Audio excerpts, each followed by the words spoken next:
बिस्मिल्लाहिर्रहमानिर्रहीम। नाज़रीन, outdoor recording हम कर रहे हैं और आपको मेरे बैकग्राउंड में ये खेत नज़र आ रहा होगा। नाज़रीन, जिस तरह कि अक्सर औक़ात मैं बताता रहता हूँ कि हम छोटे दर्जे के काश्तकार लोग हैं। तो नाज़रीन किराम, आज मैं आपके सामने ये जो वीडियो आपके सामने रख रहा हूँ, दरअसल जिस खेत में मैं खड़ा हूँ ये मेरी ज़मीन है और इसमें हम आज मूंगफली की काश्त कर रहे हैं, बिजाई कर रहे हैं। नाज़रीन कराम, गंदम की फसल जो है वो उसका सीज़न ख़त्म हुआ है और ये ज़मीन जिसमें अब हम मूँगफली बीज रहे हैं, ये इसमें से हमने गंदम उठाई है। नाज़रीन कराम, ये बताने की ज़रूरत नहीं है कि गंदम के साथ क्या हुआ। एक तो ये था कि ये साल जो था, चूँकि बारानी इलाका है, बारिशें वक्त पर नहीं हुई थी और हमारी फसल जो थी वो अच्छी ना हुई।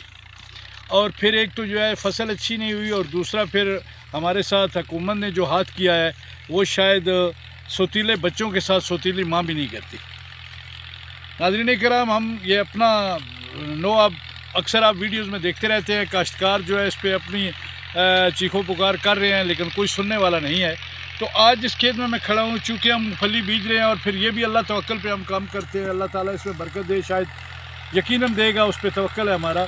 ये जो ट्रैक्टर आ रहा है नाज़रीन कराम, ये खेत का एक टुकड़ा है, ये तकरीबन 13 कनाल का ये एक ही पीस है और इसमें हम मूंगफली की बिजाई कर रहे हैं। नाज़रीन कराम, इस दफ़ा जो गंदम की हमारी पैदावार आई है वो 1.5 मन फ़ी कनाल से भी कम आई है। यानी अगर कहा जाए तो औसतन मेरे ख्याल में वो 12 मन फ़ी एकड़ जो है वो बनती है। तो नाज़रीन कराम, आप खुद सोच रहे हैं कि जिस तरह हमने बिजाई की और फिर उसमें खादें डली, वो डीज़ल जला, ट्रैक्टर चलते रहे और फिर उसको कटाई कराई और कटाई के बाद फिर घाई कराने के बाद हमें क्या वसूल हुआ। मेरे पीछे जो ट्रैक्टर आ रहा है इसकी आवाज़ यकीनन मेरी इस वीडियो को मुतासर तो कर रही है, लेकिन नाज़रीन कराम, ये एक खूबसूरत हमारा तजर्बा है। हम जब अपने खेतों में आते हैं तो हमें एक रूहानी तस्कीन महसूस होती है। और नाज़रीन कराम, ये मेरा अजीज़ ही है, मेरा रिश्ते में भतीजा लगता है, आमिर नाम है इसका, जो ट्रैक्टर से मूँगफली बीज रहा है। मैं सिर्फ थोड़ी सी तफसीलात बताना चाहता हूँ कि जिस खेत में मैं खड़ा हूँ और ये जो हम तकरीबन 3 बीघा ज़मीन ये बनती है, 3 बीघा से 1 कनाल ऊपर बनती है, इसमें जो बीज डाला जा रहा है नाज़रीन कराम वो 1 मन है। मेरे ख्याल में जो सुजेस्ट करते हैं शायद एग्रीकल्चर वाले या ज़राअत वाले, वो इससे भी ज़्यादा करते हैं, लेकिन बीज जो मैंने लिया है नाज़रीन कराम वो 34,000 रुपया मन मैंने लिया है और ये 850 रुपये पर किलो बनता है। और उसमें DAP खाद जो है वो भी एक बैग डाला है। उसके बाद फिर उस बीज को जो है एक होती है दवाई जो लगाई गई है, जहर है, उस बीज को वो लगाई है। फिर इस पे स्प्रे हमने करना है कि इसमें जो है घास ना हो, ख़ास करके फिर बरसात का जब मौसम आता है बहुत ज़्यादा जड़ी बूटियाँ और घास उगती है।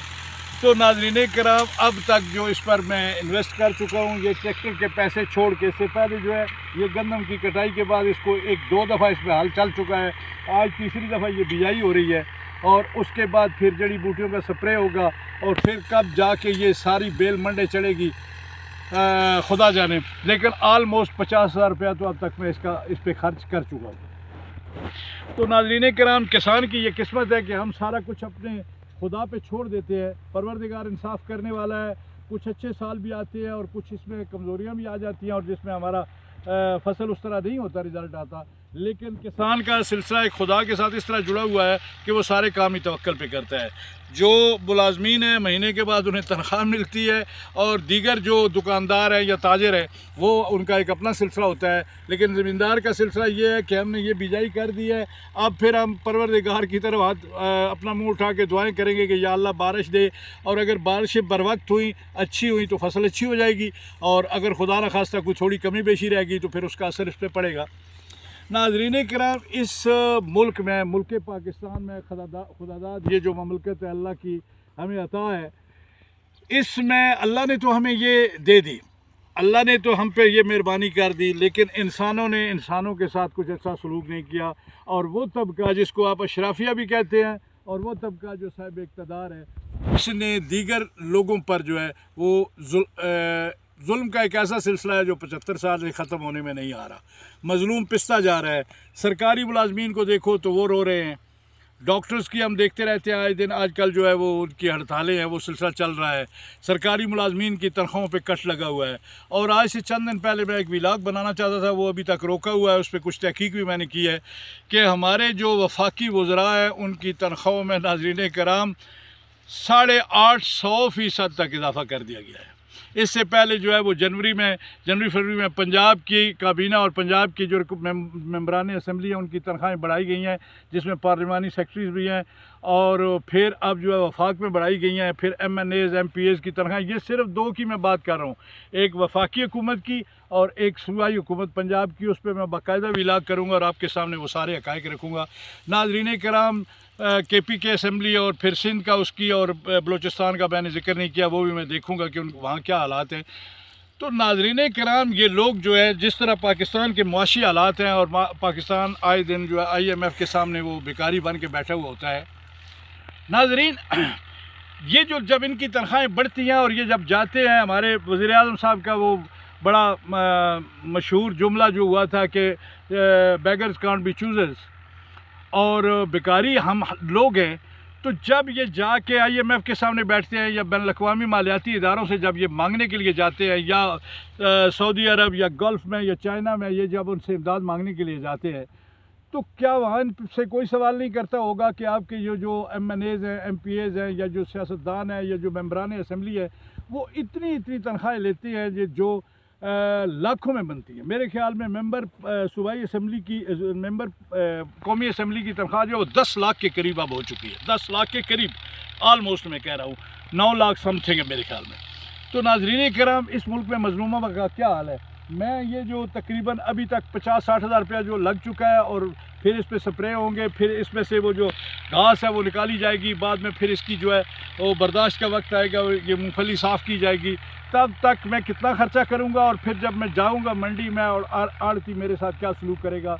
अब जो मुझे बीज मिला है वो निकली हुई गिरी जो है वो तकरीबन 850-900 रुपया किलो के हिसाब से जो मिली है। जब मैं जाऊँगा तो फिर मेरी मूंगफली का रेट क्या लगेगा। नाज़रीन कराम, ये एक छोटा सा नुआ था जो आपके सामने रख दिया है। ये आज जिस खेत में मैं खड़ा हूँ, मुझे अच्छा लग रहा है कि ये हम छोटे लेवल के लोग हैं, लेकिन ये ज़मींदारा करते हैं हम, तो ये आपके सामने रख रहा हूँ। यहाँ दीगर मेरे कज़न हैं, उनका खेत है। इसमें ये सुबह हमने बिजाई की है, मैं भी इधर आया हुआ था। और ये साथ में हमारा जो, जिस तरह मैं कहता हूँ, चकवाल का बारानी इलाका, तो ये जो जंगलात का ये पीछे आपको जो मंजर नज़र आ रहा है, ये सारी ज़मीनें हमारी जो हमारे गांव की है, हमारी कुछ फैमिली की है उसमें, और दीगर हमारे गांव के लोग हैं। नाज़रीन कराम, ये ट्रैक्टर करीब आ गया है, इसका शोर भी आपको सुनाई दे रहा होगा। तो आज का ये व्लॉग मेरे ख्याल में आपको जा रहा है, ये ट्रैक्टर जो है इसको जाके हम खत्म कर देंगे। ये सिलसिला है, इसके पीछे ड्रिल मशीन है। नाज़रीन कराम, इस पूरे खेत में तकरीबन 1 मन बीज इस्तेमाल हुआ है, 1 बैग DAP जो है वो खाद इस्तेमाल हुई है। DAP जो है वो 13,500 की मुझे मेरे ख्याल में मिली है ना, 13.5 नहीं, 12.5 पौने 13 की मिली है आई थिंक। ली हुई परसों में, मैंने एग्जैक्ट मुझे नहीं पता, वो पर्ची बनी हुई थी उस पर रेट है। तो दवाई और ये सारा कुछ मिला के ये सारा खर्चा हो गया। फिर इस ट्रैक्टर वाले का जो अभी पैसा बनेगा वो देना है। इससे पहले इसने 2 दफ़ा जो हल चलाया हुआ है उसका भी रहता है, वो भी देना है। देखते हैं फिर अल्लाह क्या करता है। परवरदिगार आलम इस मुल्क को सलामत रखे। फिर आपसे बात होगी। चलते चलते पाकिस्तान जिंदाबाद।